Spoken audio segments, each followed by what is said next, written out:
Welcome to Chelsea's Vocation.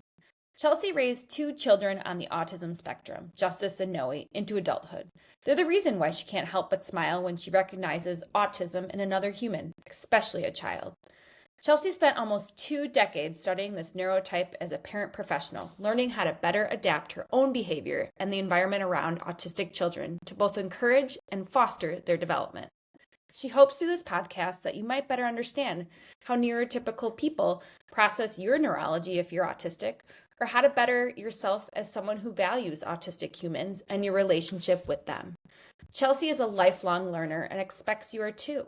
So don't hesitate to reach out to her through social media comments or the contact form on our website with your own insights. If you're coming to this podcast after the first 5 episodes, you may want to go to the show and review one or more of those foundational episodes to know where she's coming from. Either way, we're glad you're here now.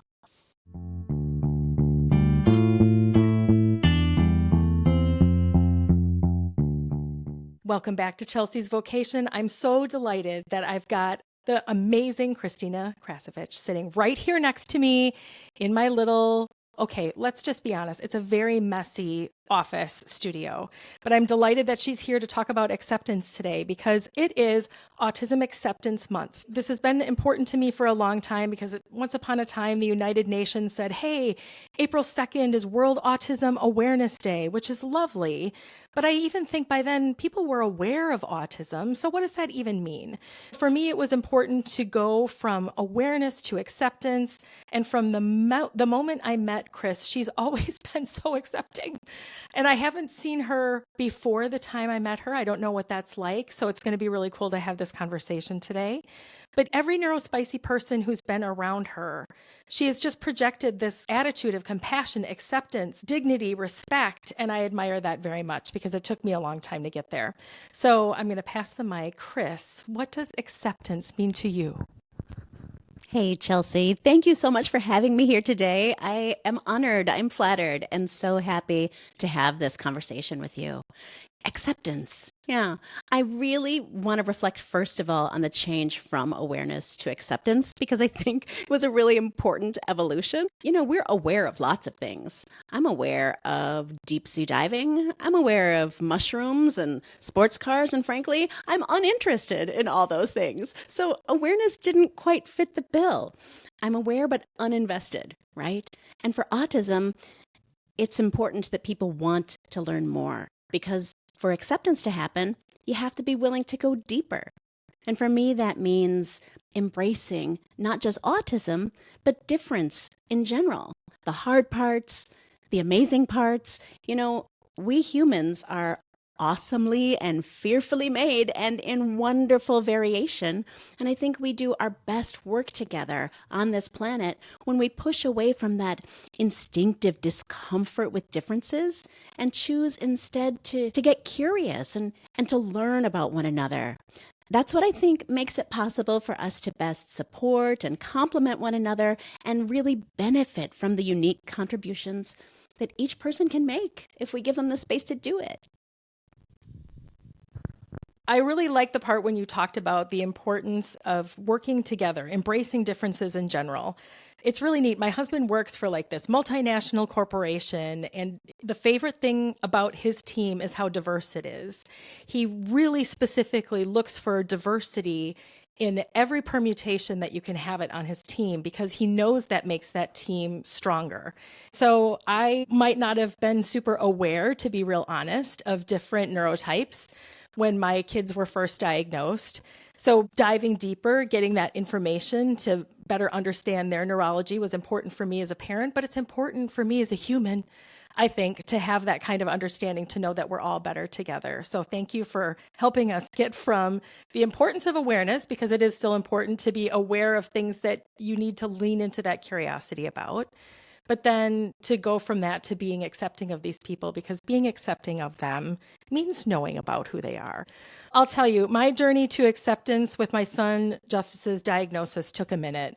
And that's just a really cute way of saying it took me like a year to wrap my head around what this meant for Justice, because I'm sure I was coming at the understanding of autism from an ableist perspective, quite frankly. Chris, when Jacob was diagnosed with autism, your delightful son, Jacob, who oh my gosh, like every time I see him, I want to squish his cheeks. And I'm sure he wouldn't like me to do that at all, especially since he's a teenager. Tell me about how you reacted when Jacob was diagnosed with autism. Did you have to go through a journey like I did of going from understanding what that meant to accepting? I relate to that question so strongly, Chelsea, and I think we have a lot in common here that we haven't talked about yet. Even though I strongly suspected autism was what we were seeing before Jacob was officially diagnosed, I knew very little about what that meant, both in general and with Jacob specifically. I had so much learning to do. I'm still learning, right? I'm not done. And the fact of the matter is, it's not easy to learn when you're also on an emotional roller coaster. I want to be very real and say that that was a big factor during those early weeks and months. I can say that even from the start, I was never on board with the idea of trying to eliminate autism or cure Jacob. So in that regard, I guess there was acceptance on some level. But true acceptance, arriving at a space where I had the ability to understand and even celebrate Jacob's differences, that took a while. I'm going to say that might have taken years, right? The waters are deep and you got to learn to swim in them. That's a very real thing. In those early weeks and months, you're just processing so much. You're working around the clock to find the right supports and services. You're trying to manage those big emotions and trying to figure out how to speak about this enormous change. There was a time when just saying the word autism, I would get a lump in my throat before I would be able to get it out. It's a lot. So I had to get to know Jacob's particular brand of autism and the way it impacts him. And that means I had to learn to understand both the deficits and the challenges, or the rigidity in his thinking, his difficulty with communication. Jacob's expressive language abilities were extremely limited when he was 3 years old and he was diagnosed. And of course, even today, sarcasm, idioms, and so many of the strange ways that we communicate elude him. Struggles with friendship, his emotional regulation, all that stuff. Once I started to understand the nature of some of those things, it created space for me to begin to see the flip side of the coin, the gifts that autism has given him. He has an enormous appetite for learning about topics of particular interest. He has a beautifully organized mind. Funny little story. He learned once that the name for the back of the neck was the nape of the neck. And so his next question was, what is the name for the front of the neck? And how frustrating for Jacob to learn that our English language is not beautifully organized. It's pretty chaotic, and unfortunately, there is no name for the front of your neck. Maybe Jacob has come up with one. I'll have to check in with him. But yeah, so he was right.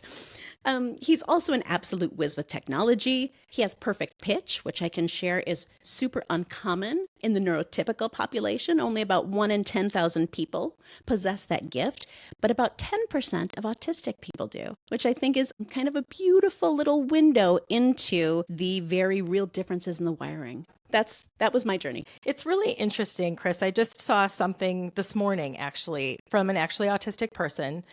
And he was trying to do a poll on a social media channel about, can you have grief and still be accepting of your child's autism diagnosis? And he actually wasn't necessarily just putting this to parents. He was putting it to the general population. But the vibe was, if you're a parent and you're grieving the neurotypical child you wish you had, are you accepting?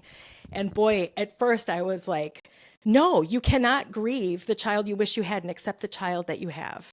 And that's a real easy thing for me to say now. But there was a process to getting to that acceptance part. When I hear you say that you never wanted to cure him, you never wanted to fix him, you accepted that he was autistic. But was there a point at which you were like, oh, I wish these struggles weren't his. I wish I could take that part away. And I think that might have been part of the grief that I experienced just watching the struggle, right? And all of our kids are going to struggle with something or another. But there was a grief in that for a minute. And the grief was all where it came from, that I had no right to believe that anything was going to happen with any of my kids. I wasn't entitled to that. But I will say that you can have a momentary grief and still accept exactly who your child is at some point. Do you think that's right? I think it is so right and so, so deeply true. And it brought tears to my eyes hearing you say that. One of the things I want to reflect on is that grief, I think, is a real part of the process. I would put a point on it, a finer point perhaps, and say it's not grief for the child. It's for the life that you imagined your child would have. And it's that adjustment to understanding what the life is going to actually look like, right?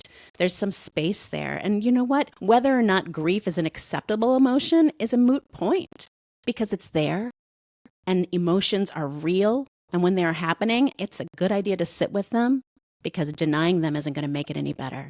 So I think it's okay to feel that grief. And I don't think it's a one and done, right? There may be little griefs along the way as you learn and grow along with your child and see how that life is going to take shape, right? It's okay to grieve moments that you thought would be different or expectations that you've had to change.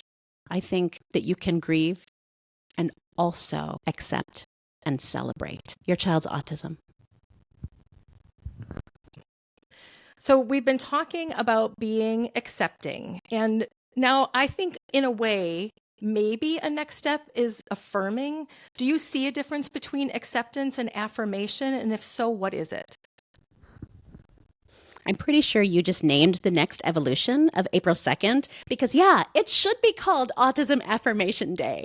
I think what you and I have been discussing is that the way we interpret or live out acceptance is actually through affirmation.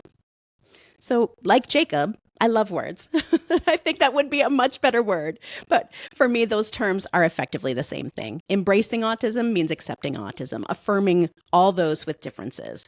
This isn't or shouldn't be a disease that we feel like we have to mourn. It's a difference, a neurological difference that we are working to understand more and better each and every day so that we can accommodate it, so that we can create space and carve out paths that allow autistic people to find their way and their place in this world. Because that's not just going to be good for them, that's going to be good for us. Yeah, I think that is so it. I think when you're so busy trying to make this person of a different neurotype fit the societal norms better, fit the boxes that people want them to fit into, it not only makes them, I think, feel unworthy of being themselves, and who are we to make anyone feel unworthy in their existence, but it prevents us from making the kind of accommodations that are reasonable to make and not hard to make, right? To get our kids, to get adults into the spaces where they belong and where they're contributing. Withholding them from that because they don't show up the same way as someone else makes no sense whatsoever. And to your point, doesn't benefit anybody. So if we're affirming their neurotype, if we're like, you know what, it's perfectly acceptable to have a different neurotype than allistic, which is kind of the new cool kid term for not autistic. So allistic people don't need to feel threatened by a different neurotype. They need to understand that there are things that they can do differently as allistic people to make the world a more reasonable place for autistic people to join in and to contribute. That's kind of how I think about affirmation. You have a different neurotype. It's a perfectly valid neurotype. Welcome.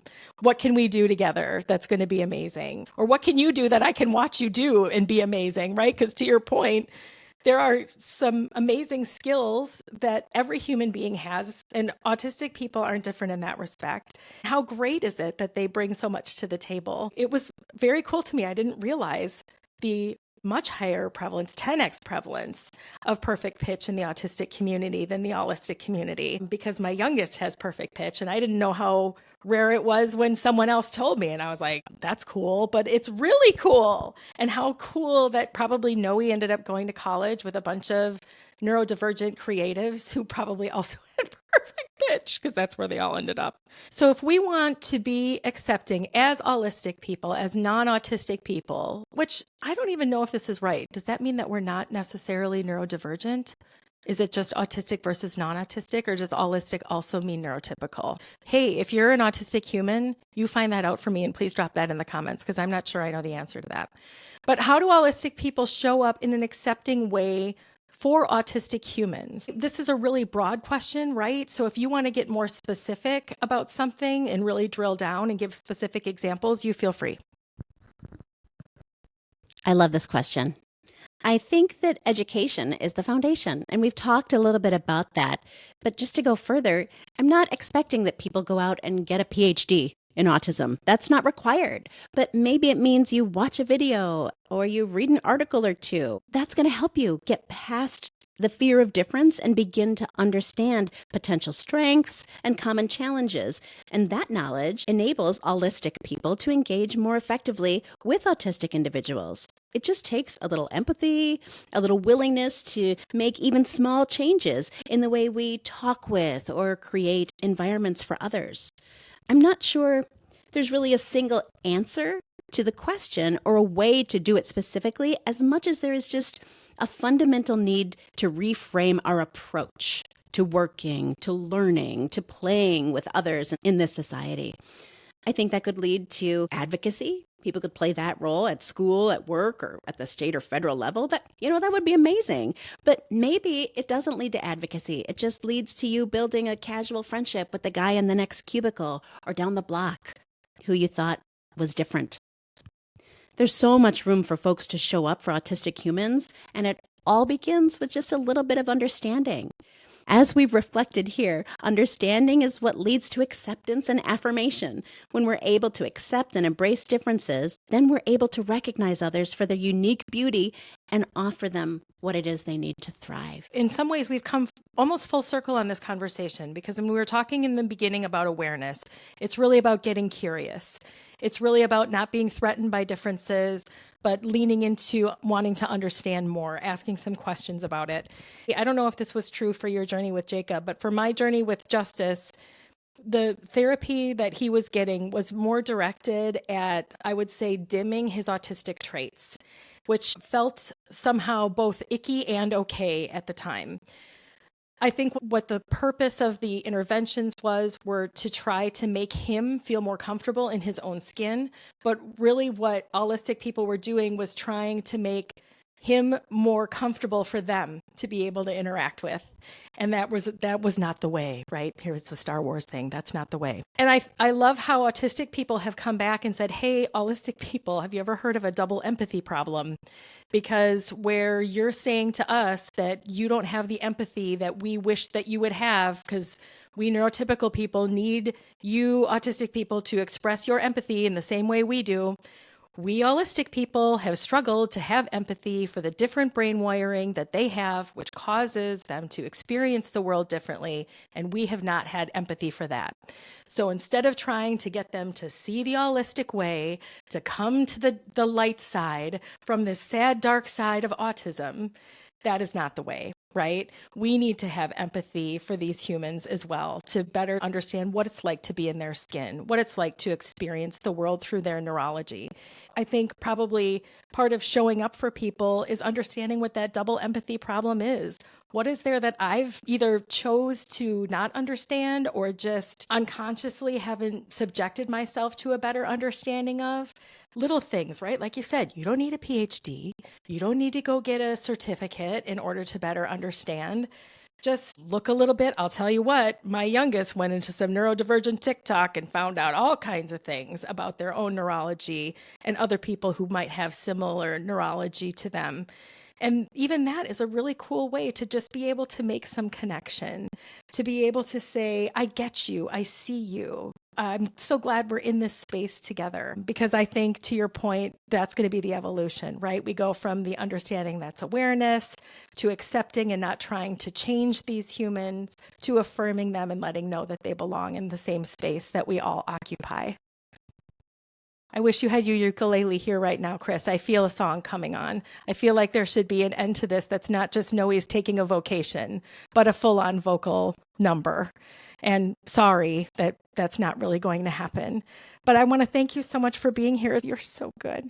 Thanks for joining us for this episode of Chelsea's Vocation. We hope it was valuable to you. If it was, we'd appreciate you sharing it with someone, reviewing it, and/or rating it. Subscribe to the podcast to be notified when new episodes are published. We wish you the best as you learn, maybe unlearn, and do better for yourself and those around you. Chelsea encourages you to be gentle with yourself, be gracious with others, and be protective of your own and others' dignity. Until next time, take care.